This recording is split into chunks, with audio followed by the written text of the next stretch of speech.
මොකද මේ automatic transmission එකක් වුණාට ඔබගේ රටේ තියෙන්නේ මොන වර්ගයේ ඔටෝමැටික් ට්‍රාන්ස්මිෂන් එකක්ද කියන එක ඔබ දැනුවත් වෙන්න. මොකද D පොසිෂන් එක රිවර්ස් එතකොට ලෝ එක ඊට පස්සේ L1 කියලා එහෙම පොසිෂන් ටිකක් තියෙනවා. ඒක පද්ධතිය නිතරම මේ පුෂ් කරගෙන ඉන්නේ. ඒ කියන්නේ අපි කියන වාහන ඉස්සරහට යන්න බලාගෙන ඉන්නේ නිතරම D එකේ තියෙනකොට. ඇස්ලේටර් එක පා ගන්න පුළුවන් උපරිම පා ගන්න. නිකන් වාහන නිකන් උඩින් එනවා වගේ තමයි. ඇත්තටම ඒක වැරද්දක්ද නැත්නම් ඒක ප්‍රශ්නයක් නැද්ද ගියර් බොක්ස් එකට? මේ ගියර් බොක්ස් එක ඇතුලේ කාලයක් යද්දී මේ තියෙන කොටස් ගෙවී යාම ක්ලච් ප්ලේට් ගෙවී යාම ඒ වගේ දේවල් වලට මුහුණ දෙන්න සිද්ධ වෙනවා. කොහොමද මේ ගියර් බොක්ස් එකේ ආයු කාලය වැඩි කර ගන්න ඕනේ? ක්ලච් ප්ලේට්ස් ගෙවනවා කියන්නේ ගියර් බොක්ස් එක ගෙවනවා කියන එක තමයි. එතකොට අනිවාර්යෙන් ඔයිල් ෆ්ලෂ් එකකට යන්න වෙනවා.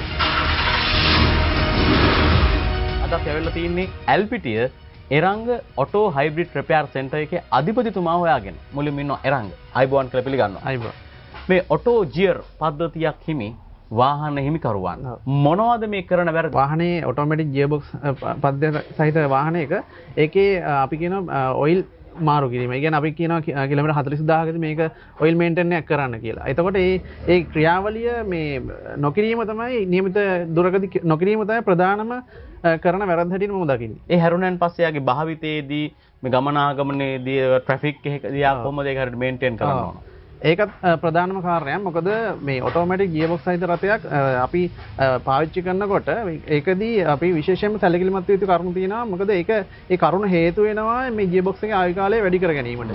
එතකොට අපි වාහනේ ඩ්‍රයිව් කරනකොට පළවෙනිම අපේ ඒ පොසිෂන් ටිකක් තියෙනවා D පොසිෂන් එක රිවර්ස් එතකොට ලෝ එක ඊට පස්සේ L1 කියලා එහෙම පොසිෂන් ටිකක් තියෙනවා. එතකොට මේ පොසිෂන් වලදී අපි ධාවනය කරන්න ඕන අවස්ථා වෙනස්. එතකොට අපි මේ පද්ධතිය පාවිච්චි කරනකොට ඒ ගැන ලොකු දැනුමක් අවශ්‍ය කරනවා.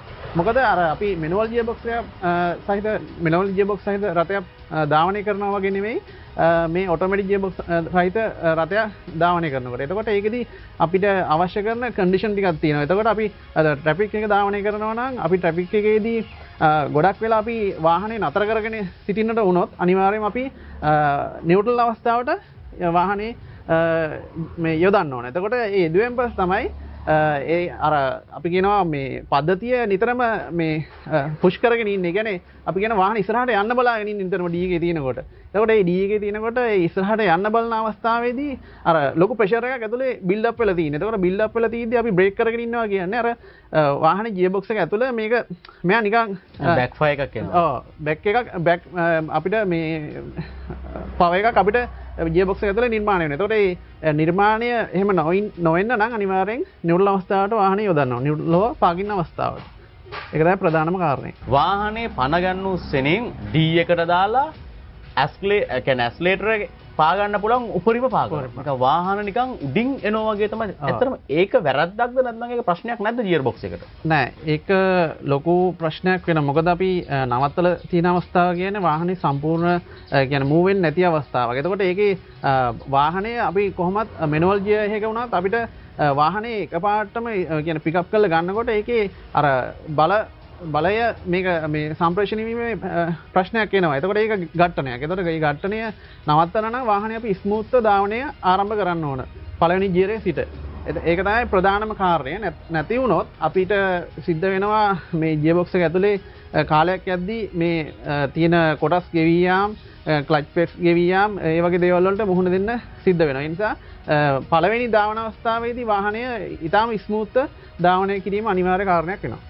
එතකොට දැන් අපි දැකලා තියෙනවා දැන් ගොඩාක් ඔය ඔටෝ ගියර් පද්ධතීන් වල විවිධ වර්ග තියෙනවා. එතකොට මේ වර්ග වල විවිධ වාහනවත් එක්ක ඒවා හැදලා තියෙන කම්පැනි බ්‍රෑන්ඩ් එකත් එක්ක විවිධ වර්ග තියෙනවා. ඒ වර්ගත් එක්ක කොහොමද Eranga මේ ගියර් බොක්ස් එක මේන්ටේන් කිරීමේ කටයුතු පාරිභෝගිකයා කරන්න ඕනේ? අනිවාර්යයෙන්.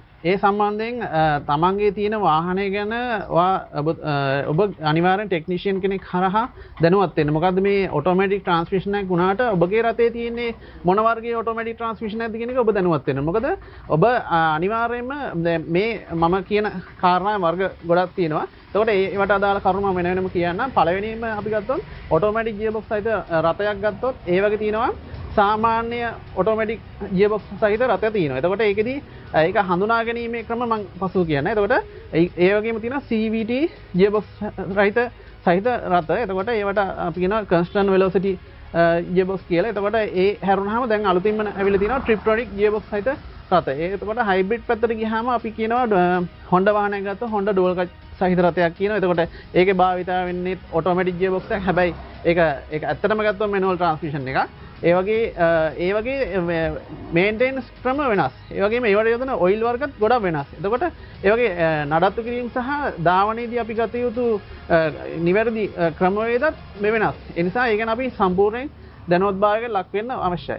පාවිච්චි කරන්නන් වාලේ තමන් අතර වාහනේ ගත්තාම රියදුරා ඔහේ නිසි පරිදි ගියර් එකේ වාහනේ යනවා නම් යන්න තියෙන උපරිම වේගකින් යන රියදුර අපි දැකලා තියෙනවා. දැන් එහෙම වුණාම වෙන්නේ එකම හානිය ගියර් බොක්ස් එකේ තියෙන ආයු කාලය අඩු වෙනවා. දැන් නිසි පරිදි වාහනයක් නඩත්තු කරන පාරිභෝගිකයෙකුට කොහොමද මේ ගියර් බොක්ස් එකේ ආයු කාලය වැඩි කරගන්න ඕනේ? මොකක්ද රංග අදහස? මෙහෙම ප්‍රශ්න ඒ කියන්නේ අපි දැනුවත් වෙන්න ඕන අපේ ගියර් බොක්ස් එකේ ආයු කාලය වැඩි කර ගැනීම සඳහා ඔටෝමැටික් ගියර් බොක්ස් සහිත රථයක පළවෙනිම කාරණය තමයි නිවැරදි ධාවන ක්‍රමවේද අනුගමනය කිරීම. ඒකෙදී තමයි පළවෙනිම කිව්ව කාරණේ අපි නිවැරදි ස්මූත් ධාවනයකින් ආරම්භ කරන්න ඕනේ. ඒ වගේම ඔබ කඳු සහිත ප්‍රදේශයක ධාවනය කරනවා නම් වැඩිපුරම වාහනේ ගියරේ නියමිත ස්පීඩ් එකක් තියෙනවා. ඒ වගේම මේ ස්පීඩ් එකේ පවත්වාගෙන යාම අනිවාර්ය කාරණයක් වෙනවා. උදාහරණයක් ගත්තොත් ඔබ වාහනය කන්දක් මැදකදී ස්ලෝ කරලා ඊට පස්සේ අපි නැවත ධාවනය ආරම්භ කරන අවස්ථාවේදී ඔබ කියන්නේ ඊටාම මේ මන්දගාමීව මේක ආරම්භ කරොත් මේ අනිවාර්යෙන් වාහනයේ ඒ යොදන බර කියන්නේ එන්ජිම රේස් වෙනවා. ඊට පස්සේ වාහනය තල්ලු කරගෙන බැරිවීමේ ප්‍රශ්නයකට මුහුණ දීමක් වෙනවා. එතකොට ඒ අවස්ථාවේදී මේ ගියර් බොක්ස් එක ඇතුළේ තියෙන මේ ක්ලච් ප්ලේට්ස් ස්ලිප් වීමකට ලක් වෙනවා. ඒ ස්ලිප් වීම මේ කාලයත් එක්ක මේ විදිහට ධාවනය කිරීමේදී මේක වැඩි වීමකට ලක් වෙනවා. එතකොට මේ ගියර් බොක්ස් එකේ ඒ ක්ලච් ප්ලේට්ස් ගෙවනවා කියන්නේ ගියර් බොක්ස් එක ගෙවනවා කියන එක තමයි. එතකොට ඒ දෙන්න මෙහෙම මේ රෆ්ලි මේ ප්‍රශ්න දිගටම ගියොත් මේ ගියර් බොක්ස් එකේ ආයු කාලය අඩු වීමට ඒක ප්‍රධාන හේතුවක් වෙනවා. පළවෙනි දේ තමයි නියමිත ගියර් එකට අදාළව. ඒ කියන්නේ first gear, second gear, third gear කියන ඒ ගියර්ස් වලට අදාළව ස්පීඩ් එකක් තියෙනවා. ඒ ස්පීඩ් එක පවත්වාගෙන යාම පළවෙනි කාරණය. ට්‍රැෆික් එකේදී අපි වාහනේ ධාවනය කරන අවස්ථාවේදී අපි නියුට්‍රල් අවස්ථාවට යොදන එක ඒක දෙවෙනි කාරණය.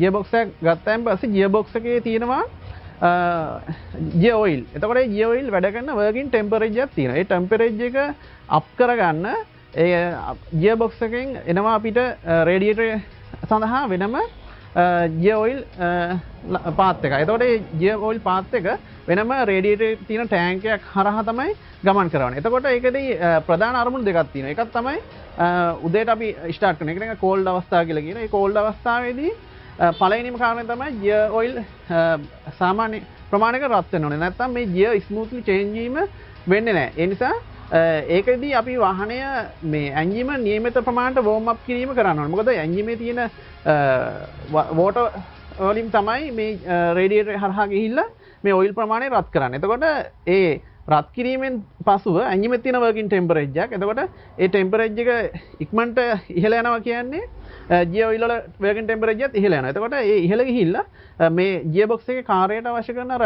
මේ ලුබ්‍රිකේෂන් වල ඒ ඝනත්වය ස්මූත් කිරීමක් කරගන්න පුළුවන්. එතකොට ඒක තමයි ප්‍රධානම කාරණය. එතකොට මේ අපි මේන්ටේන් එක කරනකොට මෙන්න මේ ගියර් ඔයිල් නියමිත කාලෙදී මාරු නොකිරීමෙන් මෙන්න මේ අර ඝනත්වයේ වැඩි වීමේ ප්‍රශ්නයකට මුහුණ දෙනවා. එතකොට මේ අර නියමිත වර්කින් ටෙම්පරේචර් එකට ඔයිල් ගෙනීමේ හැකියාව අඩු වෙනවා. මේ ඔයිල් වල ඝනත්වයේ වැඩි වීමෙන්. ඒ නිසා අපි පළවෙනිම කරන්න කාරණා තමයි නියමිත මයිලේජ් එකේදී ගියර් ඔයිල් මේ හරියට මාරු කිරීම. ඒ වගේම තමයි මාරු කරනකොට මේකෙදී අපිට ගියර් ඔයිල් අනිවාර්යෙන් මාරු කරනකොට අපි කියනවා සම්ප් එක ගලවලා ක්ලීන් කරන්න ඕනේ. ඒ වගේ ගොඩක් කාරණා තියෙනවා. ඒකේ තියෙන ෆිල්ටර්ස් ඒවා ඔක්කොම සම්පූර්ණ ක්ලීන් කිරීමකට ලක් කරන්න ඕනේ. එතකොට තමයි මේ අපි සම්පූර්ණයෙන් මේ ගියර් ඔයිල් මාරු කිරීමක් දක්වා යෑමේ මේ සාර්ථකත්වය 100%ම ගන්න පුළුවන්. යම් පාරිභෝගිකයෙක් ඉන්නවා අධික කාර්ය බහුලයි. දැන් ප්‍රායෝගිකව පැවැත්වෙන්න පුළුවන් ගැටලු. එතකොට එයාට ඔය කියන නිවැරදි මයිලේජ් එකේදී වාහනේ ගියර් බොක්ස් එක ඔයිල් මාරු කරගන්න බැරි වෙන්නට පුළුවන්. එහෙම අවස්ථාවකදී හොඳටම දන්නවා නම් වාහනේට ගැටලුවක් හානියක් වෙනවා කියලා එයාට ඉඩකඩ ලැබුණු විගස ඒක නැවතත් රීප්ලේස්මන්ට් එක කරලා ඔයිල් මාරු කරනවා නම් එතනදී අනුගමනය කරන්න තියෙන මොනවාද විශේෂ කාරණා තියෙනවාද? ඔව් විශේෂ කාරණා තියෙනවා. මොකද මේ ඒ වෙලාවේදී අපිට සිද්ධ වෙනවා මොකද වාහනේ ඔයිල් ඝනත්වය වැඩි වෙලා තියෙනවා. එතකොට අපි හොඳටම දන්නවා මේක දැන් මයිලේජ් එක ඕවර් ගිහිලා තියෙන නිසා මේක දැන් ඔයිල් ඝනත්වය වැඩි වෙලා තියෙනවා. ඒ වගේ අවස්ථාවක අපි සම්පූර්ණ මේ ගියර් බොක්ස් එක ඇතුලේ තියෙන ඔයිල් ටික කොහොම හරි අපිට රිටර්න් කරගන්න ඕන. අවශ්‍ය කරන ප්‍රමාණය රිටර්න් කරගන්න. එතකොට අපිට සිද්ධ වෙනවා මේ ඔයිල් කියන්නේ ෆ්ලෂින් ක්‍රමයකට යන්න. ඒක මැෂින් එකකින් හෝ වේවා නැත්නම් කෙමිකල් එකකින් හරි මේ ඔයිල් තියෙන ඝනත්වය අඩු කරලා අපිට ඒ සම්පූර්ණ ඔයිල් ප්‍රමාණයම නැවත අපිට ගෙන ගැනීම හැකියාවක් තියෙන්න ඕන කොහොම හරි කරලා. එතකොට ඒ ක්‍රියාවලියේදී අපිට අර අපි කියන වෑල් බොඩි එකේ වෑල් බොඩි එකේ තියෙනවා කුඩා ගමන් මාර්ග. ඒ ගමන් මාර්ගවල තැම්පත් වෙනවා මේ ඝන වෙච්ච ඔයිල් ප්‍රමාණය. ඒ ඔයිල් ප්‍රමාණ ටික සම්පූර්ණයෙන් අපිට ගෙන ගන්න පුළුවන් වුණොත් තමයි මේ ඔයිල් චේන්ජ් එක හරියට මේ කරා කියන එක මේ දැක්වෙන්නේ. එතකොට ඒ ක්‍රියාවලිය කරන්න නම් අනිවාර්යෙන් ඔයිල් ෆ්ලෂ් එකකට යන්න වෙනවා. ඒ වගේම සම්පූර්ණ ඔයිල් ෆිල්ටර්ස් සම්ප් එක ගැලවීම, එතකොට ඒ ෆිල්ටර්ස් ක්ලීන් කිරීම, ඒ සියලුම දේ අර පරණ සුපුරුදු පරිදිම සිදු කිරීම අනිවාර්ය වෙනවා. වාහනයකදී ඔයිල් මාරු කිරීමේදී දැන් ෆ්ලෂින් ගැන කතා කරද්දී අපි දන්නවා ගොඩාක් සර්විසස් වලට ගියාම කියනවා ගිය ගම මේ ෆ්ලෂින් එක දාම මේක කරමු. දැන් එතකොට ඕකේ අපි හරියටම පාරිභෝගික මේ ෆ්ලෂින් වර්ග භාවිත කරන්න ඕනි. කොච්චර මයිලේජ් එකක් දුවල ඉවර වුණාමද නැත්නම් ඒක මුල ඉඳන්ම ගත්ත අලුත් වාහනයක ඉඳගෙන කරාට ගැටලුවක් නැද්ද? මොකක්ද ඒ සම්බන්ධයෙන් නිවැරදි අදහස තියෙන්නේ? ඔව්. ඒක ඇත්තටම නිවැරදි අදහස. අපි නිවැරදි ප්‍රමාණය පිරියඩිකලි මේන්ටේන් කරනවා නම් ඇත්තටම ෆ්ලෂින් කෙමිකල් යූස් කිරීම අත්‍යවශ්‍ය වෙන්නේ නැහැ. මොකද එහෙම ඒ කෙමිකල් වලින් අපි කියන්නේ අර ඝනත්වය ඕව අඩු කිරීමක් කරනවා. එතකොට ඒක ඇත්තටම අවශ්‍ය වෙන්නේ නැහැ. මොකද ඔයිල් කියන්නේ දැන් අපි ඔයිල් අයින් කළා නැවත අලුතින් ඔයිල් යොදනවා කියන්නේ ඒක තමයි තියෙන හොඳම ට්‍රීට්මන්ට් එක. මොකද ඔයිල් වල තියෙන ගුණාංග ගොඩාක්. ඒ ගුණාංග වලින් ඒ ක්ලීනින් ෆන්ක්ෂන් එක, ලුබ්‍රිකේෂන්, ඒ සියලුම දේවල් ඒ ඔයිල් හරහා වෙනවා. ඒ නිසා අපිට ඒකට වෙනම කෙමිකල් පාවිච්චි කරන්න අවශ්‍ය වෙන්නේ නැහැ ඇත්තටම.